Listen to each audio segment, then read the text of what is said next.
Alo. Ne koyayım? Dedi vermişler. Niye iterliysen?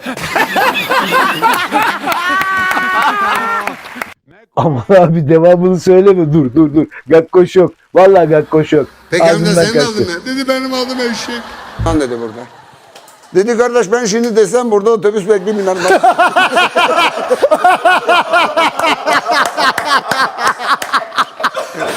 Selam dostlar. Ben Soner Gümeci. Bu hafta size Mustafa Keser'le beraber Paris'te misafir olmak istedik. Fakat Mustafa abim biraz rahatsız. Onun için lütfen ona dua edin. Bir an önce iyileşsin.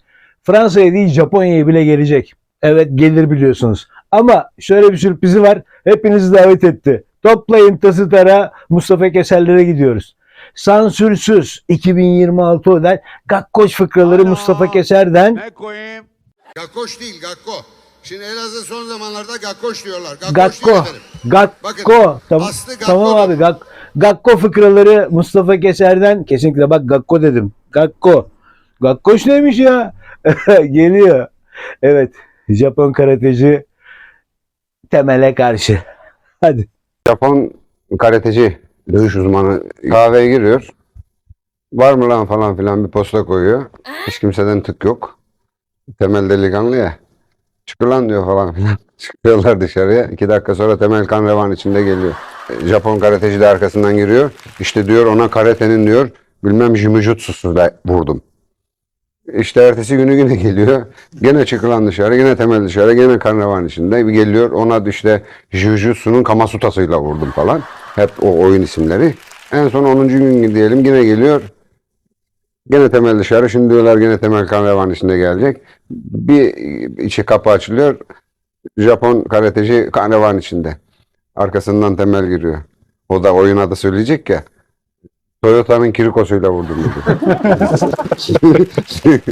Evet Temel bu. Adamın kafasına krikoyla indirdiği zaman öyle şunu yaptım bunu yaptım değil. Tak indirir. Hem de Temel usulü. Bizde böyle kardeşim. Varsa. Şimdi Elazığ'a gidelim de bir cimci tamamına girelim Mustafa abiyle beraber. Hadi bakalım ter bassın bu yaz sıcağında. Şimdi bizim Gakkoşlardan biri gidiyor Cimşit hamamına yıkanmaya. Girmiş içeri yıkanmış çıkmış. Hamamcının önüne geliyor elini atıyor cebine para verecek. Dedi kardeş paramı çalmışlar. Git lan diyor biz hırsız mı? Bir hamamcı bir de kendisi başka kimse yok ama. Hırsız mı lan ben diyor. Git diyor. Bir daha benim hamamama gelme diyor falan. İkincide bir daha gelince yine aynı dava. Lan sana bak bir daha benim hamamama gelirse seni öldürürüm diyor.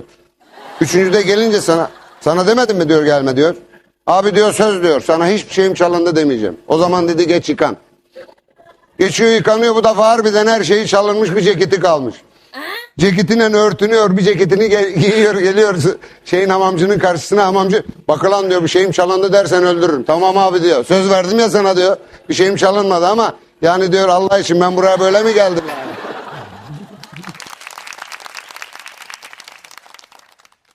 Gakkoşların samimiyeti hakikaten bir başka oluyor.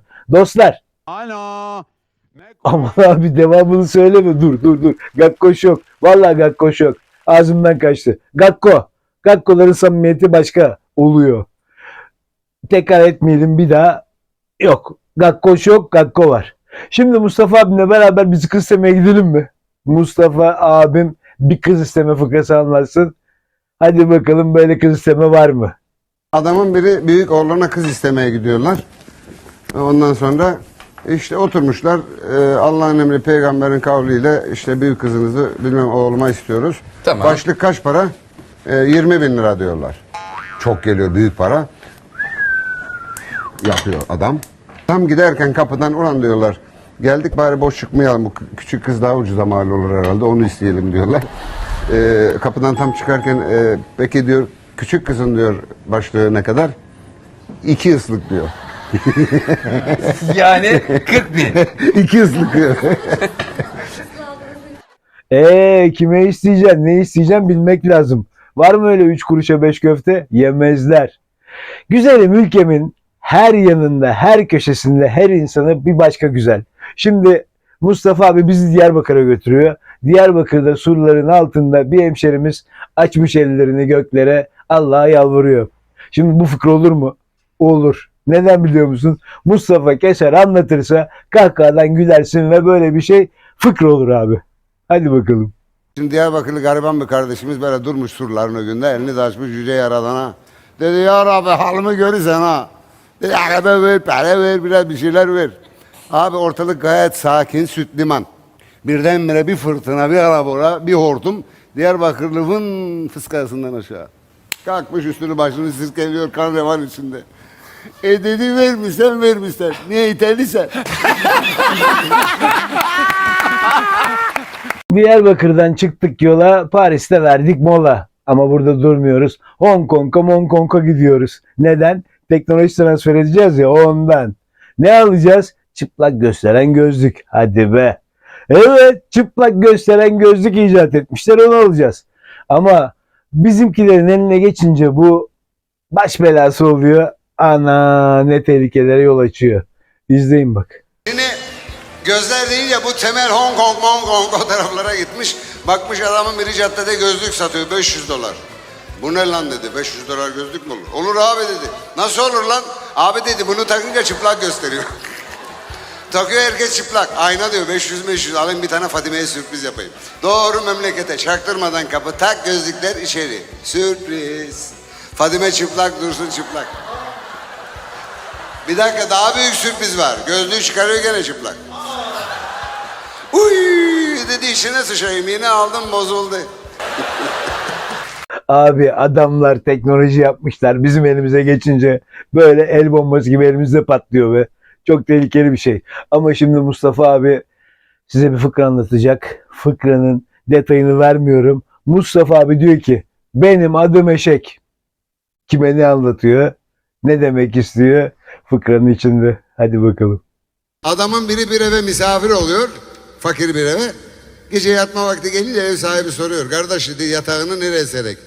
Dedi kardeş ben misafirim hani neresi münasipse. Kardeş diyor 2 odamız var zaten. Birinde karı koca uyuyoruz. Bir de kızımız var bebek sana bebeğin yanına serelim. Ulan diyor bu bebek gece ağlar mağlar beni rahatsız eder. Kardeş dedi eşik beşik mutfak arası at bir yatak yatayım. Yatıyor ama eyvah. Sabah bir kalkıyor afeti suzan bir genç kız. Maşallah boy boz yerinde. Dedi amca günaydın. Dedi günaydın kızım adın ne? Amca dedi benim adım bebek. Peki amca senin adın ne? Dedi benim adım eşek. Hazır cevaplılık, son pişmanlık hakikaten bu kadar olur. Ama fıkra bu. Oluyor işte. Dostlar, Kayserililerin ne kadar zeki, ne kadar kurnaz olduğunu bilmeyen yoktur. Yüzlerce, binlerce Kayserili fıkrası var. Ama bu dinleyeceğiniz fıkra bambaşka. Profesörü nasıl tufaya getiriyor? Kendi mesleğinde, kendi işinde profesörün hakikaten tık yağdan kılı çeker gibi istediğini alıyor. Kayserili abi yapar. Şimdi Kayserili trende gidiyor. Kompartımanda bir tane yabancı adam. Biraz Türkçe de biliyor. Biraz sohbet muhabbet ediyorlar. İşte adam bilmem George bilmem Frederickson neyse. Öyle bir adam. Amerikalı zoolog. Yani hayvan bilimi üzerine profesör bir adam. Dünyada bilmediği hayvan üzerine hiçbir şey yok.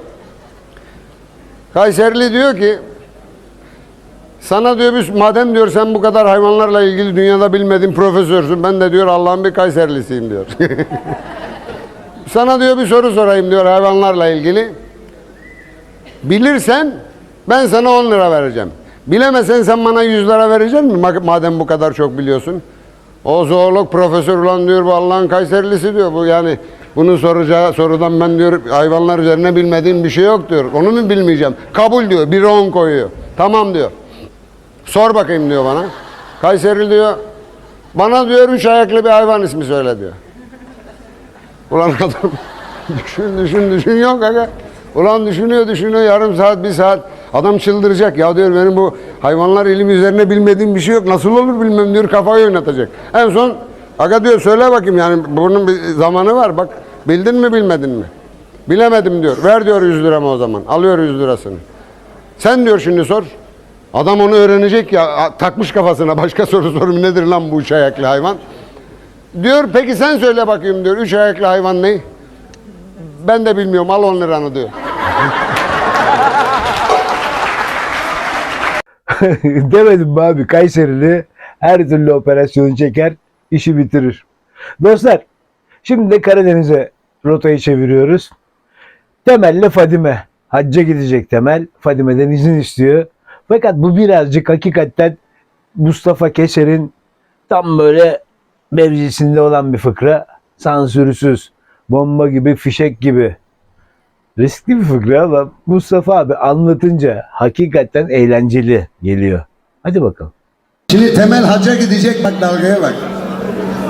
Gidiyor eşine Fadime'ye diyor ki Fadime diyor ben hacca gideceğim. Dinimiz icabı helallik istiyor. Bana helallik ver diyor. Beni de götürmesen sana helallik vermem diyor. Ne yapsın garip? Tamam diyor. O zaman gidelim annelerimizden. Kayınvalide kendi annesi. Onlar da bizi götürmesen helallik yok. Garibim 3 tane hanımı alıyor doğru hacca. Hac farazilerini yerine getirdikten sonra en son akşam herkes çekilmiş odasına dua ediyor. Şimdi Temel anasının kapısının önünden geçiyor, bakıyor içeriden ses. Ya Rabbi beni affet dedi. Temel'in babasını 8 kere aldattım. Makul bir rakam olabilir.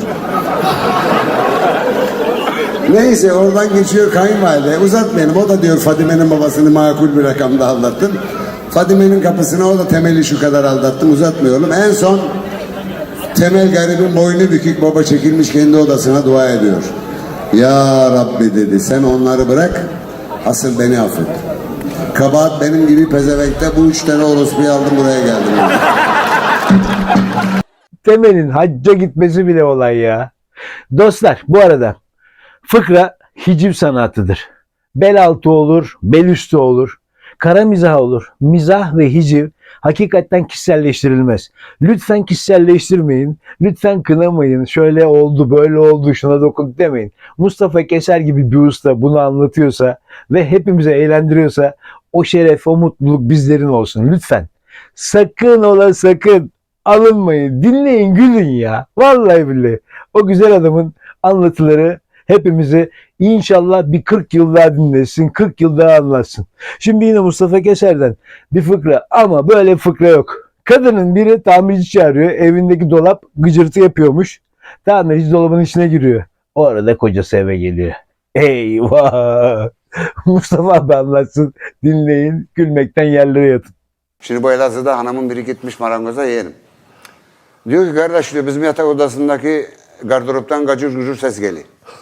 Şimdi marangoz gelmiş bakmış civatasına odasına, dedi bacı ses yok. Dedi ne kadar sen bilirsin ben bilirim, bu dolaptan ses geliyor. Dedi bacı nereden bilirsin? Dedi bu otobüs durağının kenarında ya diyor bizim ev. Bu otobüs geçtiğinde bu bizim dolapta iki gacır gucur. Dedi bacı ben girem dolabın içine, kapıyı da kapadım. Ama bile bir otobüs şimdi geçer bakalım ki nereden geliyor.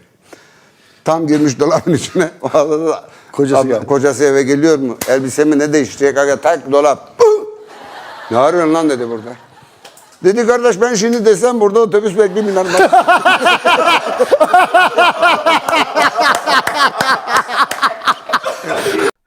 Eyvah! Dolabın içindeki tamirci mi dersin? Eve gelen adamın düştüğü durum mu yoksa kadının içinde bulunduğu olay mı? Hepsi birbirinden tehlikeli, riskli. Abi ne komik olay ya. Şimdi Mustafa Keser'in Urfalı babası. Ben bilmiyordum, tanımıyordum. Ama Mustafa abi anlattıkça Urfalı babayı Temel Reis ya da Nasrettin Hoca gibi bir adam olarak görmeye başladım ya. Ne makaraları, ne muhabbetleri varmış adamın. Hadi bak şimdi Mustafa Keser'den bir Urfalı baba fıkrası. Şimdi bu Urfalı baba bir gün İzzet Altınmeşe onu akşam yemeğine davet etmiş. Gitmiş böyle mükellef bir sofra hazır. Şimdi baba böyle bakıyor sofraya. İzzet diyor abi niye öyle bakıyorsun? Oğlum bir eskik var. Baba eksik falan yok bak Allah'a şükür kuş sütü bile var. Oğlum kuş sütü var aslan sütü yok. Şimdi baba 5 vakit rakısında, İzzet 5 vakit namazında. Diyor baba abi bizde rakı yok. Abim arzu ediyorsa yemekten sonra yanında meyhane var. Abime ısmarlayayım. Ya vallahi seversen koy bir şişe ya.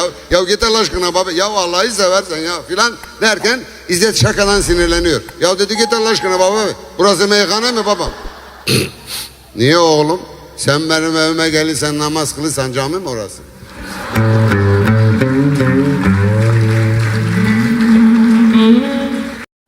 Urfalı babenin fıkrası olur da Bekri Mustafa'nın olmaz mı? O da var. Bekri Mustafa imam olmuş. Ana bak sen bu işe. Bunu imam yapmışlar. Ya benim vatanım ne güzel bir ülke ya. Türkiye ve Türk halkı. Bu kadar gülen, eğlenen, kendiyle şakalaşan bir halk ve ırk yok. Gerektiği yerde komik, eğleniyor. Gerektiği yerde vatanın toprağını savaşmak için canını, her şeyini teslim ediyor. Kainatın ve Tanrı'nın yarattığı en kutsal halklardan, ırklardan biri değil. Birincisiyiz be. Vallahi billahi. Hadi Bekri'yi dinleyelim şimdi. Eskiden bir Bekri Mustafa varmış. Alemci içen Bekri Mustafa. Şimdi köyde imam bulamıyorlar. Bekri'ye diyorlar gel sen imam ol. Bekri diyor kardeş ben sarhoş adamın tekiyim oğlum. Benden imam olmaz. Ulan oğlum idare et işte birini. Buluncaya kadar. Neyse Bekri bir süre devam ediyor. Adamın biri de rahmete kavuşmak üzere. Bekri de hoca başında. Diyor ki Bekri diyor ben öbür tarafa gidiyorum.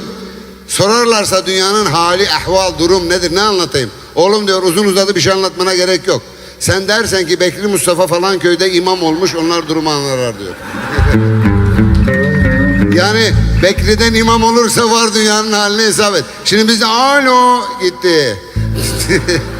Dostlar ben sözümde durdum. Fıkraların efendisi Mustafa Keser'den sansürsüz bomba gibi fıkraları yayınladım mı? Yayınladım.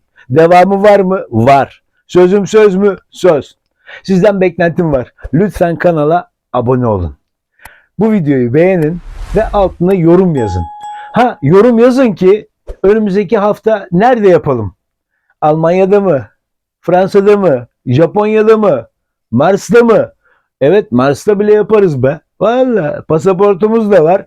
Uçak biletimiz de var. Mars'a uçan ile gitmeye gerek yok. Elon Musk'a rica ederiz biz de giderken bırakır. Olur yani bu iş. Onun için lütfen yorumlara belirtin. Abi burada olsun diye söyleyin. Ben okuyorum yorumları bizzat kendim. O zaman dostlarım kendinize iyi bakın. Mutlu olun, eğlenin, gülün, esen kalın. Haftaya görüşürüz be. Kendinize dikkat edin. Alo. Ne koyayım?